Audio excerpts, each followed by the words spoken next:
Je suis content de te voir ce soir et pour le temps qui nous reste, Dieu nous fera beaucoup de bien. Je me suis rendu compte que tout ce que Dieu fait, il le fait par sa parole. En d'autres termes, la parole est le moyen par lequel Dieu accomplit toutes choses. La Bible dit en 1 Jean 1, le verset 3, la Bible dit « Toutes choses ont été faites par elle », parlant de la parole. Et la Bible dit « Rien de ce qui n'a été fait, rien de ce qui a été fait n'a été fait sans elle. » J'ai aussi compris que quand Dieu veut faire quelque chose dans la vie d'un homme, il lui fait écouter une qualité de parole. Et ce que tu vas écouter ce soir, c'est ce que Dieu veut faire dans ta vie.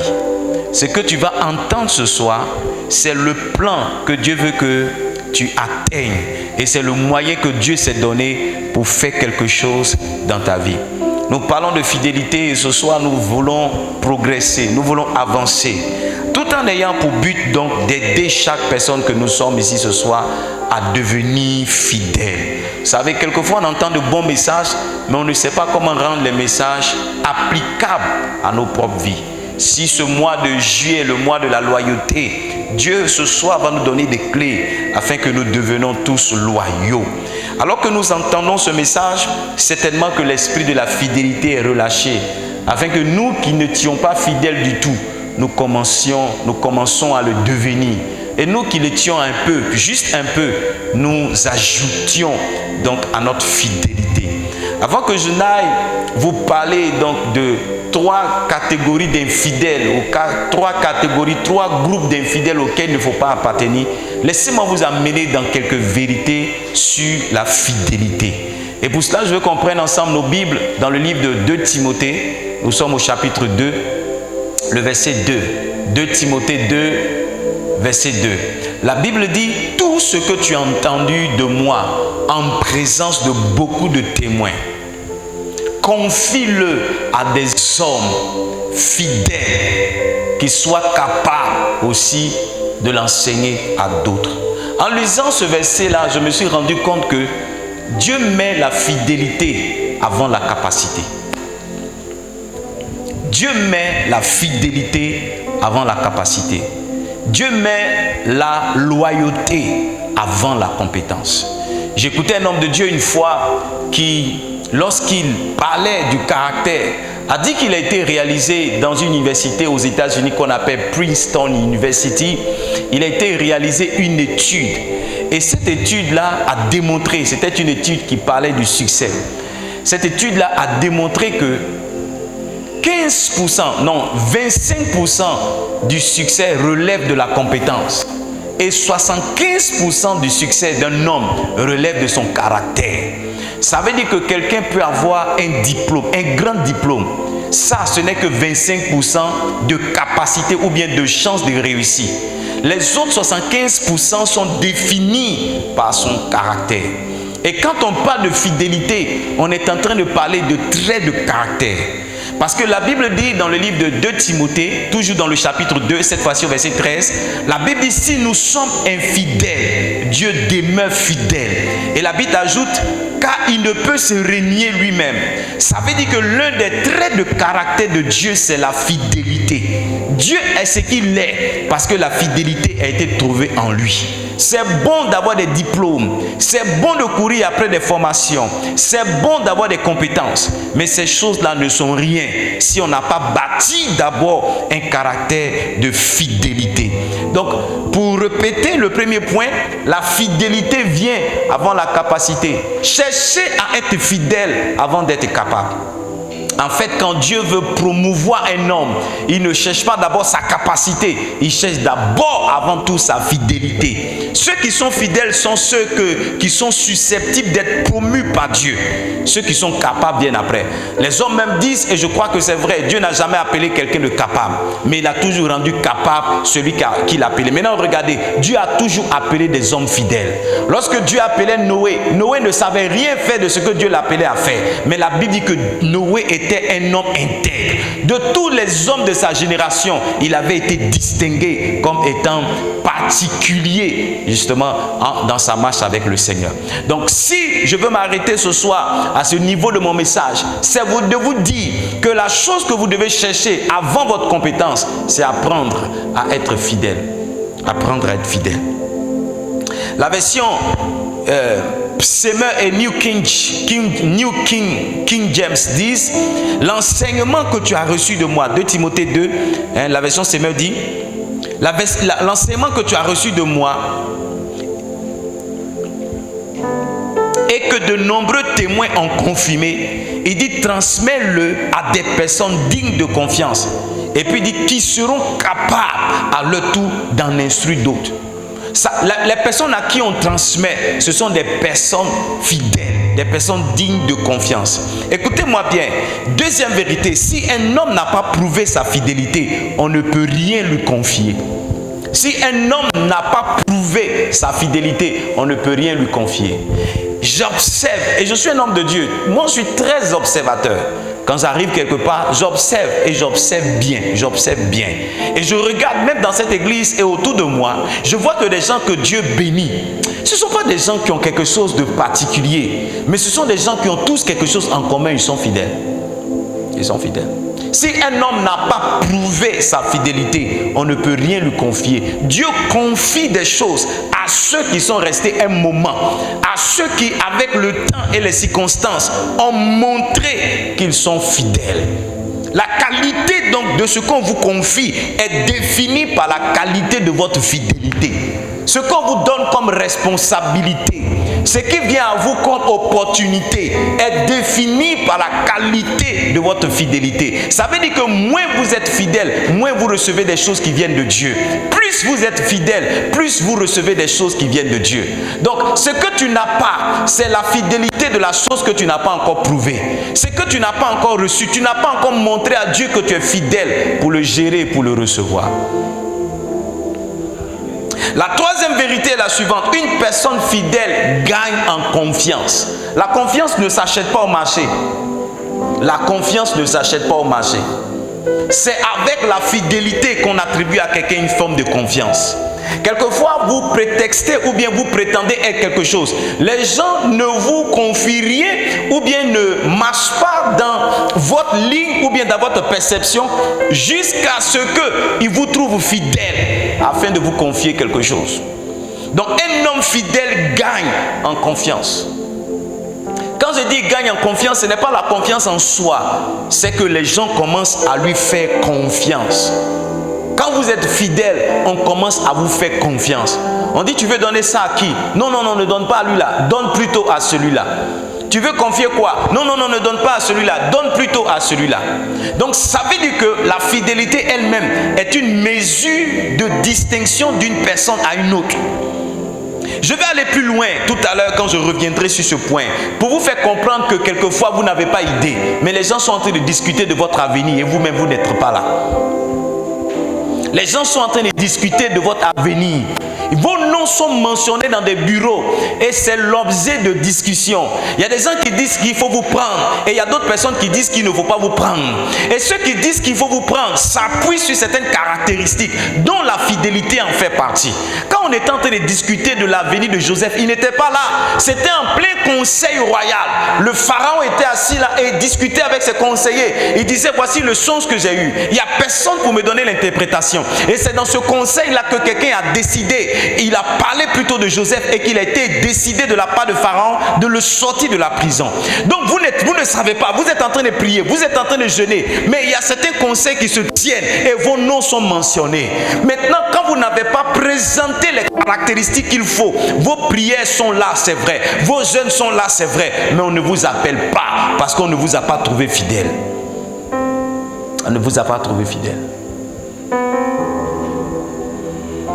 La confiance donc se reçoit par la fidélité. En d'autres termes, en quatrième point, je dirais que la fidélité elle-même est une sémence de la confiance. Si vous avez sémé la fidélité, vous allez moissonner la confiance. Livingstone, si vous avez sémé la fidélité, vous allez moissonner la confiance. Si vous avez été fidèle quelque part, quelqu'un vous fera confiance pour quelque chose. Si vous avez été fidèle quelque part, quelqu'un vous fera confiance pour quelque chose. Hier, en revenant d'Abidjan, j'ai appelé un de mes amis, un de mes alcooliques de 20 ans en avant, 20 ans en arrière. Un ami avec qui j'ai pratiquement 20 années. Nous sommes en 2023, n'est-ce pas? On se connaît depuis 2003. Et il m'a posé la question, et Diane? J'ai dit, Diane est là, Diane c'est mon épouse. Il dit, waouh, waouh, tout ce temps-là, tu es resté avec elle. Tout ce temps-là, tu es resté avec elle. Si vous n'avez pas prouvé votre fidélité, on ne vous confiera rien. Maintenant, écoutez-moi, c'est là que je vais vous envoyer. La fidélité ou bien l'infidélité sont contagieuses. L'infidélité surtout est contagieuse. Si tu es une femme et que tu vois l'ami de ton mari avec une femme qui n'est pas sa femme, sache que ton mari aussi souvent il est avec son ami avec une femme qui n'est pas sa femme. Une femme qui n'est pas toi. Tu vois, souvent les femmes reçoivent les copines du camarade de leur mari. Tu reçois et souvent même tu couvres le camarade de ton mari parce que tu trouves qu'il est dans une situation compromettante. C'est que tu ne sais pas. C'est que si un tel type est le camarade de ton mari, c'est que ton mari est tel comme lui. Il est tel lui, il est comme lui. Tu vois, tellement je vais insister même là, je fais du pléonasme. La Bible dit celui qui marche avec les sages deviendra sage. La loi de la fréquentation veut qu'on devienne comme celui avec qui on marche. La loi de la fréquentation veut qu'on finisse par s'habituer, accepter et à copier les sentiers, les voies de celui avec qui on marche.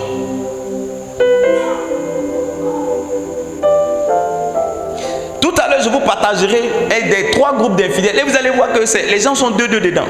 Ça a bien commencé avec quelqu'un. C'est quelqu'un qui a mené l'autre à devenir infidèle.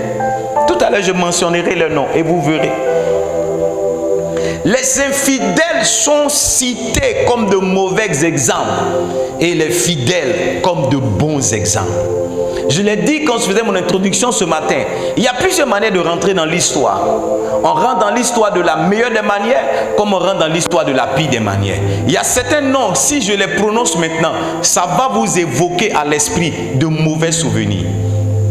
Il y a des noms auxquels sont attachés beaucoup de maux, beaucoup de difficultés, beaucoup de tragédies. Et il y a des noms auxquels sont attachés des exploits. Dans la vie, tu rentres dans l'histoire comme étant un homme d'exploit. Ou bien tu rentres dans l'histoire comme étant un homme qui fait des erreurs, qui fait des dégâts. Et quand on parle d'homme fidèle, en Hébreu le chapitre 11, quand on mentionne le héros de la foi, ce sont des modèles que la Bible nous donne. Mais il y a d'autres histoires dans la Bible, lorsqu'on mentionne le nom de certaines personnes, la Bible est clairement en train de nous interpeller de ne pas leur ressembler. Fais-tu partie des gens à qui l'on voudra ressembler ou bien fais-tu partie des mauvais exemples? Tu sais, quand une mère veut donner des conseils souvent à ses enfants, elle présente des mauvais exemples. Quand elle veut parler à ses filles, elle dit, tu vois cette fille-là, à 14 ans, elle a fait ceci, à 16 ans, elle a fait ceci, à 17 ans, elle a fait ceci. Elle dit, tu vois ce jeune homme, à 15 ans, il a fait ceci, à 17 ans. Est-ce que tu veux être celui avec qui on illustre les mauvaises choses? Est-ce que tu veux être celle qu'on prend pour les mauvais exemples? Par exemple, quelqu'un dira à sa fille, ne va pas avec des garçons. Et puis c'est toi qu'on va prendre comme modèle. Tu vois, on va dire, tu vois cette fille-là, elle a suivi les garçons, elle a laissé l'école. Est-ce que tu veux qu'on te présente comme ça? Ou bien tu veux qu'on te présente comme un bon exemple? Celle qu'il faut suivre, celle qu'on acclame, celle qu'on appelle pour dire, viens parler à mes enfants, viens parler à mes jeunes. C'est une décision et c'est un choix qui appartient à chacun d'entre nous. C'est un choix. Je disais à celle avec qui je partage ma vie, je lui ai dit, il faut qu'on fasse le choix d'inspirer des gens dans le mariage. Il faut qu'on fasse le choix. Il faut qu'on décide que les gens en nous voyant veuillent se marier. Il faut qu'on le fasse. Il faut qu'on assume ce choix-là. Il faut qu'on travaille. Ça ne vient pas parce qu'on prie, ça ne vient pas parce que voilà, on dort bien, on mange, on se réveille. Non. Il faut être intentionnel. Si tu n'es pas intentionnel dans la fidélité, dans ce que tu fais, tu seras présenté comme un mauvais exemple. Quand on cherchera les jeunes qui ne prospèrent pas, on va dire ton nom. Quand on cherchera les jeunes qui ne respectent pas leurs parents, on va dire ton nom. Quand Quand ce sera les jeunes qui, on va dire ton nom. Quand ce sera les hommes qui, on va dire ton nom. Quand ce sera les femmes qui, on va dire ton nom. Et ton nom sera attaché à des choses néfastes. Mais je prie pour toi, que le Seigneur t'aide, qu'il t'ouvre ton cœur et que tu deviennes un homme, tu deviennes une femme fidèle. Tu n'as pas dit amen à ma prière. Tu veux rester comme ça. Que Dieu t'aide. Écoutez, l'infidélité vous ferme des portes et attire des malédictions. En 2 Timothée, le chapitre 4, le verset 14, Paul, écrivant à Timothée, lui dit, Alexandre le forgeron, 2 Timothée 4, 14, il dit, Alexandre le forgeron m'a fait beaucoup de mal. Il dit, le Seigneur lui rendra selon ses œuvres. Hey, une parole, ça c'est une maladie. Il dit, le Seigneur lui rendra. Ça veut dire que si Dieu lui-même il a oublié, je rappelle à Dieu que ce monsieur-là, il m'a fait du mal. Et puis il dit, garde-toi aussi de lui, car il s'est fortement opposé à nos paroles. Tu ne sais peut-être pas, mais il y a des gens à qui on donne conseil de ne pas marcher avec toi. Il y a des gens à qui on donne conseil de ne pas marcher avec toi. C'est pourquoi je dis que l'infidélité ferme des portes. Si une personne qui était censée s'approcher de toi devait te conduire quelque part, ton infidélité peut éloigner cette personne-là de toi. Et ce quelque part où elle pouvait t'amener là, va être fermé définitivement. Va être fermé définitivement. Je regarde tout autour de moi et je vois l'infidélité qui détruit la vie de beaucoup de personnes. Vous savez, quand je parle d'infidélité, comprenez que c'est d'abord le fait de rester. C'est pas le fait, c'est d'abord le fait de rester. Rester avec quelqu'un. Quels que soient les challenges, quelles que soient les avalanches, quelles que soient les circonstances, c'est d'abord le fait de rester. Et j'ai vu beaucoup de personnes commencer avec des gens et ne pas terminer avec eux. J'ai vu des gens être au moment, au début, et puis arriver un moment disparaître. Et quand la chose a commencé à prendre, elle a pris sans eux. Je prie pour vous, que Dieu vous donne ce caractère-là et que vous restez des hommes et des femmes fidèles. L'infidélité est une sémence pour laquelle vous allez moissonner des difficultés. Un homme qui est infidèle, la suite de sa vie, c'est beaucoup de difficultés. Je parlais avec un homme hier, il m'a dit, papa, depuis que je suis fidèle à ma femme, il y a beaucoup de challenges que je n'ai plus. Il y a beaucoup d'histoires que je n'ai plus. J'ai dit, ah bon? Il dit, oui, oui, oui. Il dit, je suis tranquille, je suis en paix. Parce que l'infidélité ne conduit qu'à des problèmes. Fidélité. C'est en Côte d'Ivoire que, et puis en Afrique surtout, que les gens pensent qu'avoir plusieurs femmes, c'est être un grand gars. C'est la vraie pauvreté. Quand vous lisez l'histoire de l'enfant prodigue, ce qui l'a rendu pauvre, c'était sa vie de débauche. La vie de débauche est la raison pour laquelle beaucoup de personnes sont pauvres. Il y a des familles où les gens ont du mal à manger 3 fois par jour. Il y a des familles où les parents ont du mal à scolariser les enfants. Allez-y voir le père, il a 2 ou 3 femmes. Il a 2 ou 3 femmes. Et il y a des gens qu'on soutient, qu'on aide, mais qui ont 2 femmes, 3 femmes, 4 femmes. Tu te demandes, mais si la personne même ne voit pas clair, si c'est une malédiction. L'infidélité ne conduira un homme qu'à des difficultés, qu'à des challenges.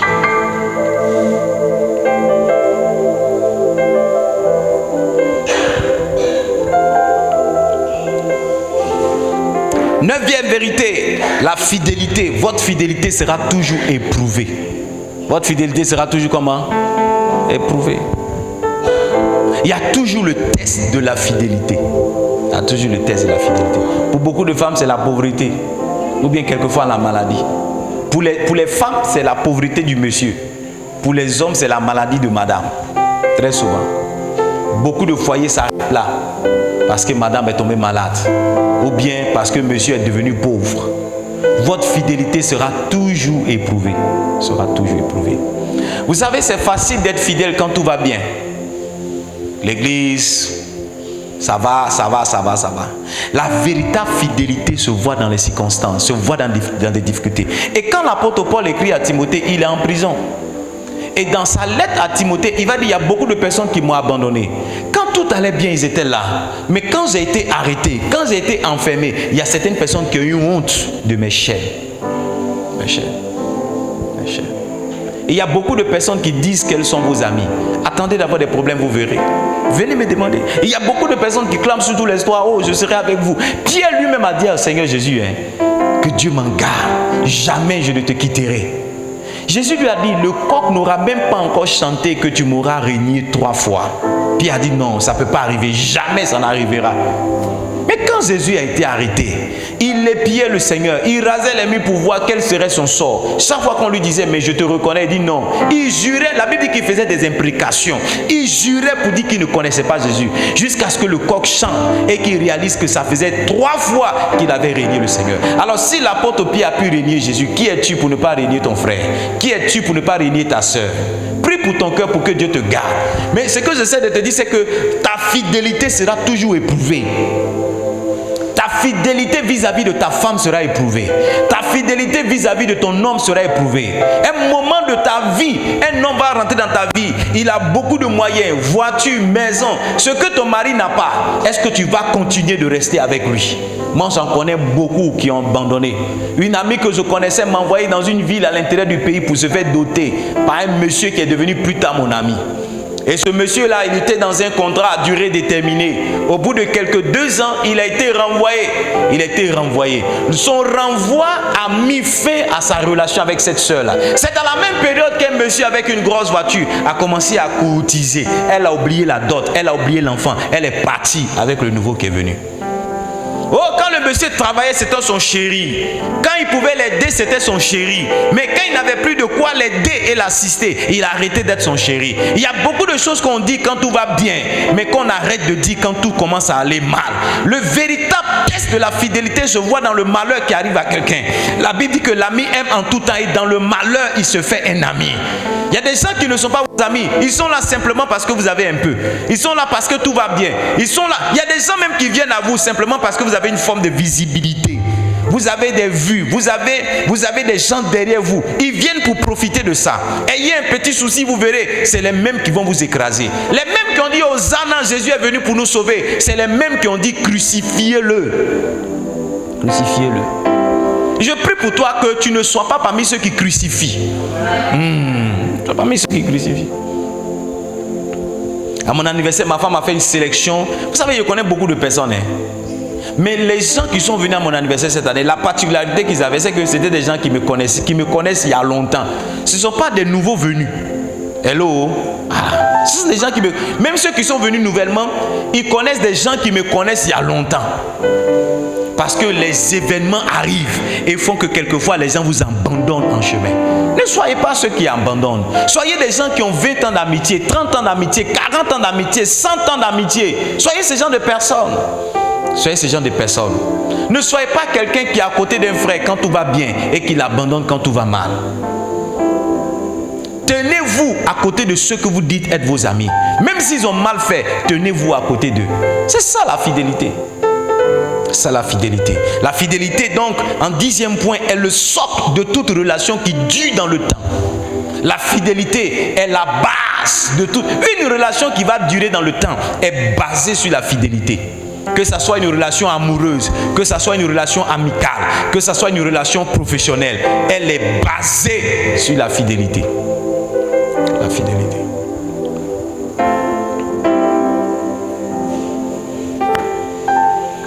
Plus de toi, plus de toi, plus de toi, je veux plus de toi. La fidélité est le socle de toute relation qui dure dans le temps. C'est pourquoi à la mairie ou bien à l'église, on dit, est-ce que tu jures de lui quoi? Donnez-moi la formule là, quand on veut se marier.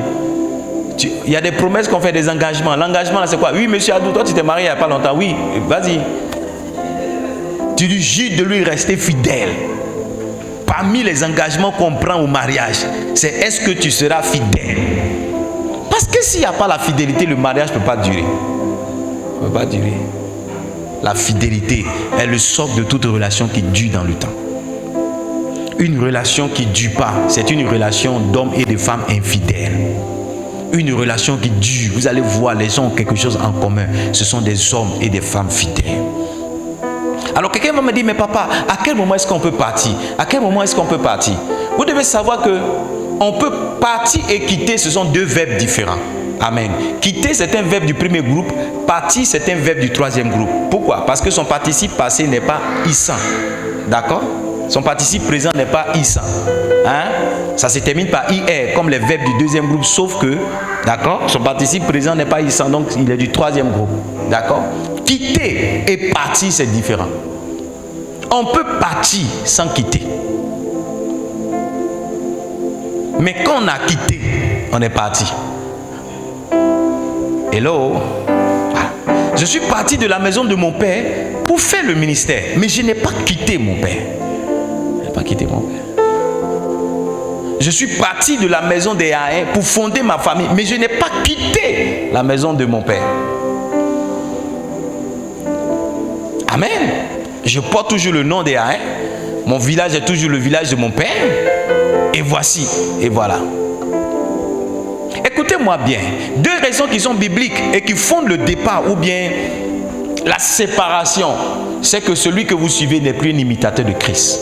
À partir du moment où votre leader n'est plus un imitateur de Christ, votre relation, vous avez droit d'y mettre fin. Vous avez droit d'y mettre fin. Vous pouvez rester là si vous pensez que vous pouvez l'aider encore. Mais si vous ne pensez pas avoir suffisamment de force d'énergie pour l'aider, au risque d'être entraîné vous-même, votre départ serait sage. Votre départ serait sage. Votre départ serait sage. Votre départ serait sage. La deuxième raison, et je vais insister sur celle-là, c'est que vous recevez un appel particulier. Et c'était mon cas. C'était mon cas.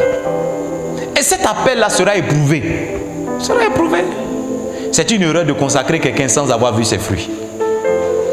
C'est une erreur. C'est une erreur de consacrer quelqu'un sans avoir vu ses fruits. Et dans certaines dénominations, ça existe. On te consacre avant. Mais dans beaucoup d'autres dénominations plus sérieuses, on voit tes fruits avant de te consacrer. Parce que c'est tes fruits qui montrent que tu es appelé. Ce n'est pas tes belles paroles. Dis que je suis appelé, je suis un prophète, ça ne veut absolument rien dire. La Bible dit que vous les reconnaîtrez par les fruits. On ne doute plus qu'un arbre qui porte des mangues est un manguier. Sinon, quand l'arbre est juste une plante là, tout le monde peut dire c'est un papayer, c'est un avocatier. On dit c'est un manguier à partir de la qualité des fruits qu'il produisent. À partir des fruits qu'il produit. Donc, quand vous recevez un appel, comme c'était le cas pour l'apôtre Paul, la Bible dit qu'il était dans l'église d'Antioche, il était un serviteur dans cette église, jusqu'à ce qu'en Actes, le chapitre 13, le verset 2, le Saint-Esprit, lors d'une prière, va dire, mettez-moi à part Paul et Barnabas pour l'œuvre à laquelle je les ai appelés. Ça veut dire que quand tu es en train de partir, tu vas te consacrer pour une œuvre. Tu ne vas pas recommencer encore le ministère ou bien recommencer encore ton apprentissage. Est-ce que je peux ajouter? Est-ce que je peux ajouter? Livingstone, je vous assure, l'une des clés qui facilite la vie chrétienne et qui fait réussir les ministres de Dieu, c'est la fidélité. La fidélité. La fidélité finit toujours par payer. Par payer. Un homme qui est resté fidèle à son engagement, resté fidèle à sa vision, resté fidèle à son combat, tôt ou tard, il finit par remporter le combat, il finit par être là. Les circonstances et les temps finissent par jouer en sa faveur et il finit par être positionné. Je prie Dieu pour rester fidèle. Je prie Dieu pour que mon cœur soit resté attaché. Je prie Dieu pour rester fidèle à la vision qu'il m'a donnée. Cette semaine encore, je parlais avec un homme de Dieu qui m'a rappelé ce verset. Il dit, il n'y a pas de soldat qui s'embarrasse des affaires de la vie s'il veut plaire à celui qui l'a enrôlé. Je prie Dieu pour ne pas que beaucoup de choses viennent me fatiguer, viennent m'embarrasser, que je cours à gauche et à droite, mais que je sois focalisé sur le mandat qu'il m'a donné.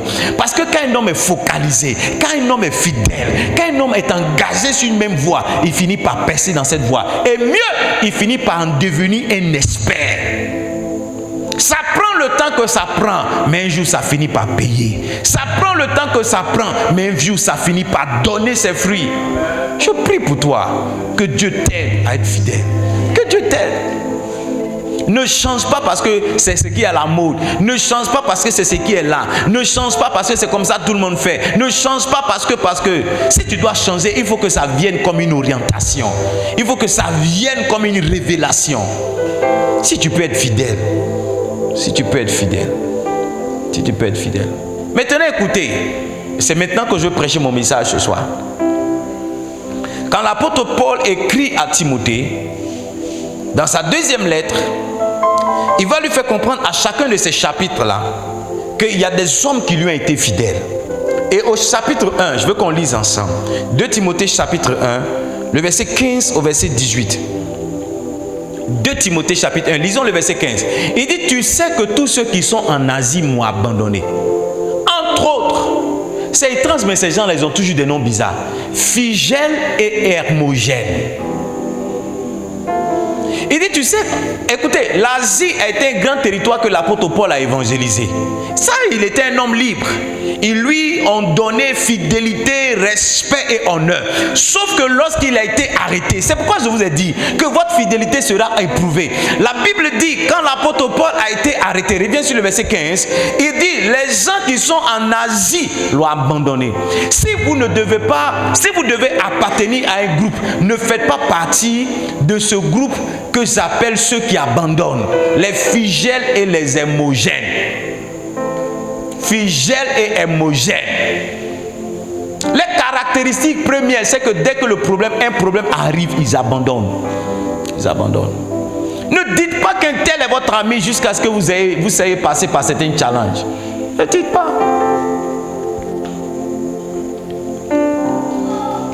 Qu'est-ce qu'ils ont fait exactement? Allons au verset 16. Il dit que le Seigneur répande sa miséricorde sur la maison d'Onésiphore. Donc Onésiphore a fait ce que Phygèle et puis Hermogène n'ont pas fait. Maintenant regardons ce que Onésiphore a fait. Il dit, il m'a souvent consolé. Un homme fidèle apporte la consolation à celui à qui il est fidèle dans les challenges. Si quelqu'un ne peut pas vous consoler, ce n'est pas quelqu'un de fidèle. Quelqu'un ne peut pas vous consoler, ce n'est pas quelqu'un de fidèle. Écoutez-moi, beaucoup d'alliances viennent quand quelqu'un vous a soutenu à vos funérailles ou bien aux funérailles de vos parents. C'est comme ça que les alliances se tissent. Quand j'ai perdu mon père, mes beaux-frères, une famille vraiment, ils sont venus, ils m'ont fait beaucoup de choses. Je leur ai dit, mais tous, pourquoi vous faites tout ça? Ils disent qu'ils ont un cahier. Je dis, comment ça? Ils disent, oui, ils ont un cahier. Que quand leur père est décédé, ceux qui les ont aidés, leurs noms sont dans un cahier et ils ont vu mon nom dedans. Que ce jour-là, c'est moi qui ai fait venir la sono et la tisse qui a fait la veillée. Donc, ils sont mes alliés. C'est dans leur challenge qu'ils ont tissé des alliances avec ceux qui les ont aidés. Ça veut dire que chaque fois qu'un homme est dans les problèmes, vous avez la possibilité de rentrer en alliance avec lui. Écoutez-moi bien, quand ça commence à aller chez un homme, il se souvient de qui était là quand ça n'allait pas. Quand ça commence à aller chez une femme, elle se souvient de qui était là quand ça n'allait pas. Écoutez-moi, je n'invite pas n'importe qui pour venir prêcher dans l'église. Non, non, non, non, non. La plupart des gens que j'invite pour prêcher ici, c'est des gens qui croyaient en moi quand je n'avais pas 2 personnes pour m'écouter. C'est après facile de s'attribuer une forme d'honneur, une forme de propriété dans le succès de quelqu'un. Mes alliés sont ceux qui étaient là quand je n'étais pas encore sur Facebook, quand je n'avais pas encore YouTube, quand je n'avais pas encore des cultes en direct. Mes alliés sont ceux-là. Ils m'ont vu dans mon état le plus faible, dans mon état le plus petit, dans mon état le plus insignifiant. Ils m'ont quand même fait confiance. C'est pourquoi j'aime le pasteur Charles. Parce que le jour où je suis allé le voir, je lui ai dit, papa, nous sommes 6 personnes dans l'église. Il m'a dit, même si vous êtes 2, je viendrai. C'est pas quelqu'un qui cherche une forme de gloire, non. Il ne cherche pas à se faire voir. Aujourd'hui, par la grâce de Dieu, la chose est avancée. Mais je me rappelle de lui. C'est pourquoi si je dois avoir un seul orateur, je l'appellerai. J'appellerai aussi celui qui m'a regardé et qui a dit, je crois que Dieu te parle. Il y a des gens à qui j'ai donné des prophéties qui ont dit bon. Il y a des gens à qui j'ai donné des instructions qui m'ont dit bon. Un homme m'a regardé, il m'a dit fils, je crois que Dieu te parle. Ça a changé ma vie. Je n'avais pas de costume, je n'avais pas de voiture, je n'avais pas l'apparence d'un homme de Dieu. Mais il m'a regardé, il m'a dit je fais confiance à Dieu qui te parle et qu'il y a un appel spécial sur ta vie. Chaque fois qu'un homme sera dans son état le plus nu, dans son état le plus simple, dans son état le plus petit et faible, sachez que vous avez la possibilité de rentrer en alliance avec lui. C'est mieux d'être avec ceux qui n'ont rien, pour qu'au moment où ils deviennent quelque chose, ils se rappellent de vous. Que vous ayez votre nom attaché à ce qu'ils sont en train de devenir, que de chercher à courir avec ceux qui sont déjà exposés. Vous ne serez rien dans leur exposition. Vous ne serez rien dans leur exposition. Vous ne serez rien dans leur exposition. Je disais la dernière fois à une réunion de pasteurs, je disais mon ami là, c'est mon ami parce que j'étais là quand il n'y avait personne. J'étais là quand il n'y avait personne. Et il peut le témoigner. J'étais là quand. Aujourd'hui c'est joli, c'est climatisé, tout le monde est là. Moi j'étais là quand il n'y avait pas tout ça. Quand c'était juste le sable et des briques qu'on mettait là pour prêcher. J'étais là quand on a commencé le bâtiment et qu'il faisait extrêmement chaud. J'étais là. Les Phygèles et les Hermogènes, ils ne font pas ce que Onésiphore a fait. Il dit, Onésiphore n'a pas eu honte de mes chaînes. Il n'a pas eu quoi? Honte de mes chaînes. Il y a des gens qui ont honte de certains problèmes qui arrivent à leurs frères, qui arrivent à leurs amis. Ils ont honte. Ils ne veulent pas associer leur image à ça. Qu'est-ce qui fait honte autant que d'avoir son fils qui a été arrêté et emprisonné? Qu'est-ce qui fait honte autant que d'avoir son fils qui a été arrêté et emprisonné? Qu'est-ce qui fait honte autant? Qu'est-ce qui fait honte autant? Laissez-moi vous dire qu'à partir de ce moment, il y a des gens qui vous renient. Il y a des gens qui vous renient. J'ai vu des hommes qui ont reçu des lettres de divorce en prison. J'ai vu des femmes qui ont reçu des lettres de divorce. Vous savez, une des raisons pour lesquelles vous pouvez divorcer, c'est quand votre conjoint a été arrêté. Parce que c'est une forme d'opprobre, de confusion, de honte qui arrive. Et il y a beaucoup de lettres de divorce qui arrivent en prison. Voilà. Parce que les conjoints, c'est une forme d'humiliation que celui avec qui tu partages ta vie se retrouve enchaîné. Mais qui sait si ce n'est pas un test de fidélité? Qui sait si ce n'est pas un test pour voir si tu aimes ou bien tu n'aimes pas? Qui sait? Beaucoup se marient pour le meilleur, mais ne se marient pas pour le pire. C'est dans le pire que tu dois montrer ton amour. Je ne sais pas si je prêche ici ou bien je parle dans un autre territoire. Qu'est-ce que Onésiphore a fait? Il dit Onésiphore, au contraire, il est venu à Rome. Il y a des gens, si tu es dans un problème, tu vas faire 15 ans, ils ne vont jamais venir te voir. Ils ne vont jamais te visiter. Ils ne vont jamais te voir, ils ne vont jamais te visiter. Moi, il y a une liste. Vous savez, aujourd'hui, je suis un homme en paix. J'ai moins de problèmes. C'est-à-dire que quelqu'un peut avoir un problème, puis je suis libre de partir, puis il n'est pas parti. Et puis il ne va pas m'en vouloir parce qu'il sait que moi aussi j'avais des problèmes. Il n'est pas venu. Mon épouse, quelqu'un peut être à 2 mètres et puis... Mais quelqu'un peut être à Yamoussoukro. J'ai un ami qui a perdu sa femme. Il a perdu sa femme, les funérailles étaient à Yamoussoukro. Ma femme et moi, on n'avait rien. Mais on est parti jusqu'à Yamoussoukro. Il y a des funérailles à Bézaville, ils ne vont pas. Parce que le monsieur là, il était le seul qui est venu me voir quand j'étais dans les problèmes. Le seul de tous ceux avec qui j'ai travaillé. Il est venu me voir, il m'a dit, Edmond, je t'ai vu, tu es en santé, j'ai plus besoin de venir, je suis juste rassuré. Que Dieu te garde. Dieu te garde. Je vais mieux, je préfère parler à ta femme de temps en temps. Toi, je t'ai vu, tu as le moral. Son problème, c'est mon problème. Parce que lui, il n'a pas eu honte. Il m'a cherché, il m'a trouvé, il m'a vu. Toi, tu dis que quelqu'un est ton ami, il a des soucis, tu ne peux pas aller le chercher, tu ne peux pas aller le voir. Il y a un monsieur qui m'a écrit, dit, Edmond, je sais que tu as des problèmes, mais dis-moi. J'ai dit, mais pourquoi tu insistes? Il dit, non, dis-moi. Il dit, tu es celui qui a organisé mon mariage. Tu ne peux pas être dans les problèmes, je vais te laisser. S'il te plaît, dis-moi où tu es. Dis-moi où tu es. Quand j'ai commencé le ministère, chaque fois il vient. Pendant que je parle, j'ai les larmes. Il vient, il dit, ça va aller. Il me donne 100 000, il me donne 15 000, il me donne 100 000. Il dit, quand je n'avais personne pour faire les coutures de mes garçons d'honneur, c'est toi qui as pris la chose en main. Je ne peux pas te laisser. Je m'en fous de ce que tu as pu faire. Je m'en fous de ce qu'on a pu dire. Mais je suis en train de te chercher pour t'aider aussi. Laisse-moi te retourner l'ascenseur. Laisse-moi te retourner l'ascenseur. Quelqu'un qui t'a aidé. Des mains fidèles. Des mains fidèles. Il dit, verset 18, il dit que le Seigneur lui donne d'obtenir miséricorde auprès du Seigneur en ce jour-là. Et puis il dit, tu sais mieux que personne tous les services qu'il m'a rendus. La fidélité se voit dans les services que tu rends à l'autre. Services que tu rends à l'autre. 500, 1000 francs, 2000, 4000. Papa, il n'y a pas courant. Oui, 2000. I don't know if I'm preaching. I don't know if I'm preaching. Ne sois pas comme Phygèle.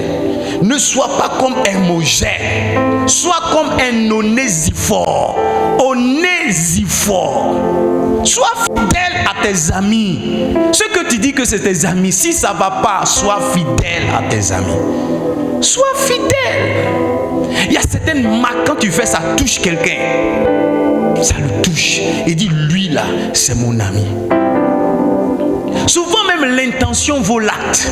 C'est-à-dire que tu veux venir, mais lui-même il comprend que c'est parce que c'est compliqué, sinon tu serais toujours venu.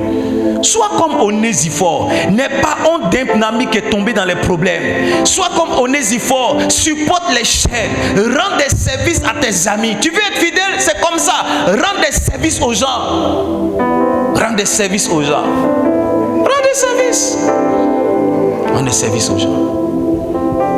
Et on a eu une réunion à Abidjan. Un de mes amis, mon ami depuis la classe de terminale, on est dans le même groupe. Il dit, s'il vous plaît, est-ce que je peux avoir un résumé de la réunion? En même temps, j'ai envoyé. C'est ça la fidélité. C'est ça qui fait que tu peux avoir un ami de 4e jusqu'à... Rendez des services. Tu veux être fidèle, rends service. Rends service. Dispose-toi à aider les gens. Dispose-toi à faire avancer les gens. Dispose-toi à pousser les gens. Dispose-toi à faire quelque chose. Un service, ça peut être juste une recommandation. Ça peut être juste un conseil. Un conseil. Un jeune homme est venu me voir aujourd'hui. Il m'a fait une bonne petite offrande. Il dit, pasteur, je suis venu te voir. Tu m'as donné un conseil. Je lui ai dit, la Bible dit, tout travail procure l'abondance. Et il y a des boulots là, ça paraît honorable, mais il n'y a rien dedans. Si tu es un coiffeur, sois un coiffeur créatif. Tu vas gagner l'argent. Tu vas gagner l'argent. Il dit, pasteur, j'ai suivi tes conseils. Je suis venu te donner la prémisse. J'ai eu un salon, je suis venu te donner. Ça m'a tellement touché. Il m'a dit ça depuis hier ou avant-hier. J'ai dit c'est mercredi. Ça m'a tellement touché. Tellement touché. Comment quelques paroles ont pu permettre à quelqu'un de rentrer dans sa vie, d'aligner sa vie et d'arrêter de stresser. Parce qu'il y a des gens qui pensent que comme ils sont coiffés ou bien ils sont ceci, eux ils ne vivent pas. C'est les autres là qui vivent. C'est pas vrai. C'est pas vrai. 2 Timothée 2 Timothée 4, 10, il va confirmer. Il dit, car Démas m'a abandonné. Ne sois pas parmi ceux qui abandonnent. Ne sois pas parmi ceux qui abandonnent leurs frères. Qui abandonnent leurs frères. Ne sois pas parmi ceux qui abandonnent leurs frères. J'avais une réunion avec mes frères. On devait partager les choses. Et je leur ai dit, moi, mon grand frère m'a donné, j'ai mal fait, mais je lui ai présenté, mais il m'a donné, j'ai dit non, je veux. Je lui ai dit, ce qui m'intéresse, ce n'est pas des biens. Ce qui m'intéresse, ce sont mes frères. Je veux mes frères. Je ne veux pas des biens, je veux mes frères. Je veux mes frères. Je dis, je veux mes frères. Je veux que je puisse être assis avec mes frères en train de rigoler, en train de chanter. C'est pas juste, non, toi tu prends ça, et puis chacun va vivre sa vie. Non, moi je ne suis pas intéressé par ça. S'il faut que je n'ai rien, mais je veux mes frères. Ne soyez pas parmi ceux qui abandonnent. Il y a un scandale sur telle personne, c'est fini, c'est plus ton père. Oh, attends, c'est un peu chaud, restons en arrière, on va regarder d'abord. S'il y a un scandale sur un homme de Dieu que j'aime, c'est ce jour-là, j'aime mettre sa photo en photo de profil. Pour que les gens sachent que je suis avec lui. Il a fait, il n'a pas fait, c'est pas ça qui est important. C'est que je suis avec lui. Il a raison, il a tort, c'est pas ça qui est important. Je suis avec lui. Ça chauffait quelque part, j'ai tout mélangé là-bas. J'ai dit non. J'ai dit à un jeune homme, j'ai dit moi, je suis prêt à tout perdre pour garder mon enfant. Oui, je l'ai dit, tu vois, tout ce qu'on entend, on est dans relation, connexion ici. J'ai dit, je m'en fous de tout ça. Je suis prêt à tout gâter à cause de ma fille. À cause de ma fille. Parce que je ne peux pas abandonner ma fille pour des intérêts. Quel genre de père je suis? Je dis non. Ma fille, tu veux? Elle dit papa, je ne veux pas. Je dis bon, si elle dit elle ne veut pas, c'est que moi aussi je ne veux pas. Ça s'arrête là. Maintenant, si ça doit faire qu'on ne va plus marcher ensemble, on n'a qu'à couper niam maintenant. Mais au moins, j'ai montré à ma fille que quand c'était chaud, je me suis tenu à côté d'elle. C'était chaud quelque part, elle m'a dit non. Elle a donné l'argent, elle n'a pas donné l'argent. J'ai dit bon, c'est que si c'est ma fille, on va mélanger d'abord. Et puis maintenant on va s'attraper. Parce que quand ma fille est en train de se battre dehors, je ne donne pas tout à ma fille. Je fais palabre. Maintenant je dis à ma fille c'est comment. Si elle a mal fait après, il m'a demandé pardon. Mais au moment d'entrer se battre, je montre à ma fille que je fais. Je ne suis pas quelqu'un qui vend son enfant. Pour dire non, prenez-la. Elle n'est pas bonne, prenez-la. Elle nous fatigue à l'église ici même. Prenez-la pour partir. Et il y a des gens qui font ça. Non, moi on m'a pas appris ça. Si ton frère fait palabre, il a raison, il a tort, tu te bats lui d'abord. Tu te bats là-bas. Quand vous rentrez maintenant, tu dis c'est comment? Tiens, j'ai déconné. Il dit ok, c'est que je suis gâté. Alors on m'a demandé pardon. Et puis tu demandes pardon. mais tu ne le livres pas. Jamais. Tu ne le livres pas. Est-ce que je peux avancer? Il dit dans ma première lettre, 2 Timothée 4,16 maintenant, il dit dans ma première défense, personne ne m'a assisté, tous m'ont abandonné. Et puis lui me prie pour eux. Il dit que cela ne leur soit point imputé. Parce qu'il sait que quelqu'un qui abandonne là, il y a une malédiction qui va venir. Il dit l'apôtre Paul, lui qui a parcouru les territoires d'Asie, il dit quand ma première lettre, tous m'ont abandonné. C'est ça la souffrance des hommes de Dieu. Les gens pour qui tu pries, les gens pour qui tu jeûnes. Plusieurs fois je suis sorti de chez moi avec des larmes. Avec des larmes. J'ai dit Seigneur, où sont mes fils? Où sont mes fils? Sorti avec des larmes. Sorti avec des larmes. Je me suis senti seul plusieurs fois. Seul et abandonné. Je dis mais comment tout ça peut reposer sur moi seul? Comment il n'y a personne pour m'assister? Où sont mes fils? Où sont ceux qui disent daddy, daddy, papa, papa? Ils sont où? J'ai besoin d'eux. Ils sont où? J'ai fait une fois un songe. Oh my God. Je me suis réveillé avec des larmes. J'ai fait un songe. J'étais dans une maison. On dirait que j'avais reçu une attaque, quelque chose comme ça. Et j'avais mes fils de l'église. Et je les voyais qui couraient, qui me laissaient. J'ai dit venez, j'ai besoin de vous, venez. Et puis chacun partait. J'ai dit Seigneur, c'est quoi ça? Partez, les gens m'ont laissé seul.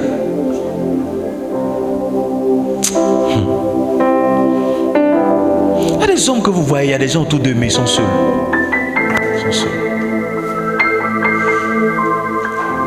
Un jour, une de mes filles est rentrée au bureau et dit papa, c'est quoi ton besoin? Elle dit je trouve que tu es. Ça m'a touché. Elle dit papa, je te sens fatigué, chargé, triste. J'ai dit ah bon? Tu vois, j'essaie de camoufler. J'ai dit ah bon? Elle dit oui. C'est quoi? Tu as besoin de quoi? Ça m'avait tellement touché. Parce que tout le monde attend que je prophétise pour dire amen. Mais quels sont ceux qui viennent dire papa, c'est comment que Dieu t'aime, que Dieu te fortifie? On est là. Je ne dis pas ça pour que vous venez maintenant. Parce que de toute façon vous êtes calme, ça me montre que vous êtes triste. Je ne dis pas ça pour que vous venez maintenant. Je suis en train de vous dire pour que vous appliquiez ça quelque part. T'es quelqu'un. Je vais m'arrêter là pour ce soir. Dimanche, je vais avancer, vendredi, je vais avancer avec les hyménées et les filettes. Je vous ai dit dans des noms bizarres. Hyménée et filette. Le vendredi, je vais te parler de Jeannès et Jean-Bresse. Tu n'as pas bien dit. Il n'y a pas quelqu'un qui a vilain nom qui fait bonne chose. Il n'y a pas quelqu'un qui a vilain nom qui fait bonne chose. Jeannès et Jean-Bresse. Je vais te parler d'eux. Comment ceux-là, ils s'opposent aux leaders. Les filettes et les hyménées. Je vais te parler d'eux aussi. Écoutez-moi bien. Quand Paul écrit à Timothée, il mentionne le nom de ces personnes-là, sauf qu'il n'associe pas à leur nom de bonnes choses. Est-ce que vous, lorsqu'on mentionnera votre nom, on y associera de bonnes choses? Est-ce que lorsqu'on évoquera votre nom quelque part, est-ce qu'on y mentionnera de bonnes choses? Est-ce que quelqu'un pourra dire c'est mon bon fils? Ou bien il dira bon, laisse-lui là. Non, c'est pas grave, c'est mon fils, mais attends d'abord. Attends. C'est mon fils, mais ne fais rien sans me dire. Ne fais rien sans me dire. Un de mes cousins a rencontré un monsieur qui me connaissait. Parce que mon cousin et moi, on a le même nom. Donc, ils se sont rencontrés dans un autre pays. Et puis, il dit, mais tu t'appelles Edmond? Il dit, oui, je connais quelqu'un qui s'appelle. Et puis, ils ont fait une photo, mon cousin m'a envoyé ça. Il dit, ah, je suis ton gars. Il m'a appelé, il m'a envoyé. Quand il a fini, je lui ai envoyé un message. Il dit, ce n'est pas mon gars. Ne fais rien avec lui sans m'avertir. Parce que tu as un escroc international à côté de toi.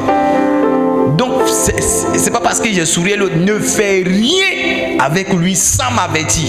C'est pas mon ami, il me connaît juste, sinon c'est pas mon camarade.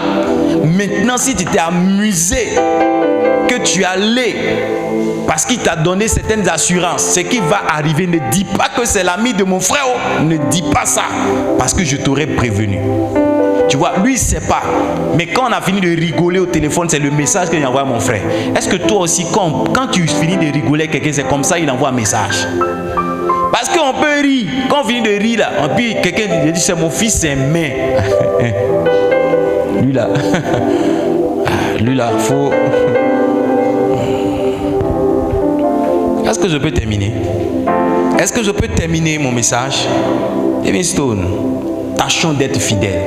Et ce que je vous demande ce soir, particulièrement, n'abandonnez pas ce que vous appelez mon ami. Si tu appelles une femme mon ami, ne l'abandonne pas. Si tu appelles un homme mon ami, ne l'abandonne pas. Si tu appelles quelqu'un mon papa, ne l'abandonne pas. Si tu appelles quelqu'un ma maman, ne l'abandonne pas. Si tu appelles quelqu'un mon frère, ne l'abandonne pas. C'est en n'abandonnant pas que tu seras fidèle. Parce que ta fidélité que tu penses avoir sera toujours éprouvée par un ensemble de choses qui vont arriver à celui de qui ou bien avec qui tu penses marcher dans la fidélité. N'abandonne jamais. N'abandonne jamais. Soutiens, n'abandonne jamais. Soutiens, n'abandonne jamais. N'aie pas honte. Sois là. Assure. N'aie pas honte. N'abandonne jamais. Un monsieur m'a appelé une fois.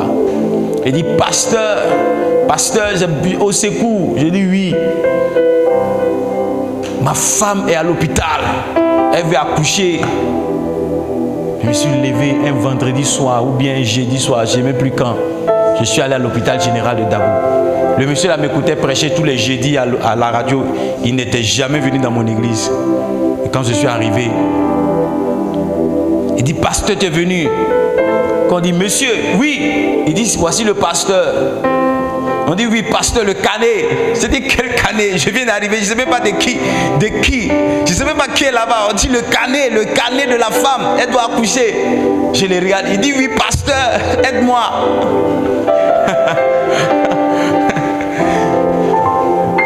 Arrivé au moment, c'était tellement chaud. Ils sont allés chercher le directeur de l'hôpital la nuit là. Ils sont venus. On dit, où est le papa? Il me dit, me voici, mais je suis là, mon pasteur. Le directeur dit, c'est vous le pasteur? Il dit, oui, c'est mon fidèle. Je le connais ni d'Adam ni d'Ève. Il dit, bon, pasteur, arrangeons-nous. Il faut que la femme, on l'envoie à Abidjan en urgence parce qu'elle n'a jamais fait de consultation prénatale. Elle n'a pas de carnet. Elle est arrivée à terme. Et puis sa première grossesse, c'était une césarienne. Donc, on ne sait pas comment l'enfant est dans son ventre. Nous, on ne peut pas la toucher. Donc, trouvons des transports. On va la mettre dans l'ambulance.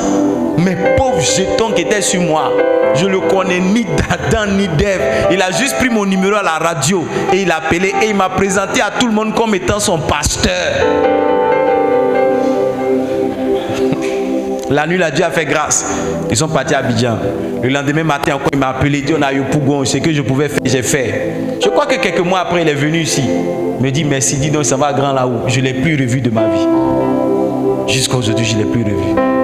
Mais je n'ai pas dit, hey, c'est qui? Je ne te connais pas. Hein? Je ne connais pas. N'abandonnez pas les gens. Ne laissez pas tomber les gens. Surtout lorsque vous sentez que les gens dans le bien. La Bible dit, je finis avec ça, Proverbe 21, verset 13. Il dit, celui qui ferme l'oreille au cri du pauvre criera lui-même et il n'y aura personne pour l'entendre. Comment tu réagis dans le problème des autres, c'est comme ça on réagira dans ton problème. Que Dieu te bénisse, que Dieu t'aime et que tu deviennes un homme, une femme fidèle. Tu deviennes un homme, une femme loyale. Quand tu dis à quelqu'un, c'est mon ami. Quand tu dis à quelqu'un, lui là, c'est mon ami, qu'il sache que vous êtes vraiment amis. Que son problème, tu ne l'abandonnes pas. Que tu ne juges pas. Que tu ne t'attaques pas. Mais que tu le prennes comme il est et que tu lui apportes de l'aide. Tiens-toi debout, on va prier. Plus de toi. Plus de toi, plus de toi,